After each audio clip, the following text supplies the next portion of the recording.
এই ৰৌ মাছৰ অলপ পোৱালিবিলাক খুব টেষ্টি হৈছিলে, কিন্তু এপোৱা কিনিলোঁ, এটাই আহিল আৰু লগতে এটা সৰু ভাঙন মাছ।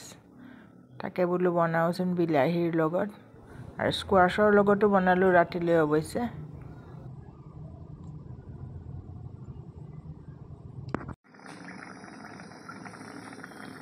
হৈ যাব আৰু ভাড়া ঘৰত, আৰু টেম্পৰেৰী ভাড়া ঘৰত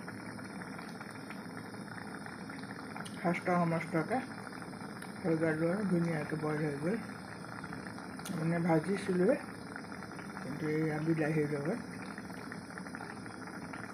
পিঁয়াজো দিয়া নহ'ল। থেংক ইউ ফৰ ৱাচিং। সকলোবিলাক ভিডিঅ' চাব বুলি মোৰ গুৱাহাটী ছিৰিজৰ আশা ৰাখিলোঁ, আৰু আগৰ ভিডিঅ'বোৰ দিল্লীত বনোৱা কুকিং বা ফুৰা চকা আৰু ভৱিষ্যতৰ ভিডিঅ'বোৰ চাবলৈ অনুৰোধ থাকিল। Bye bye my dear viewers.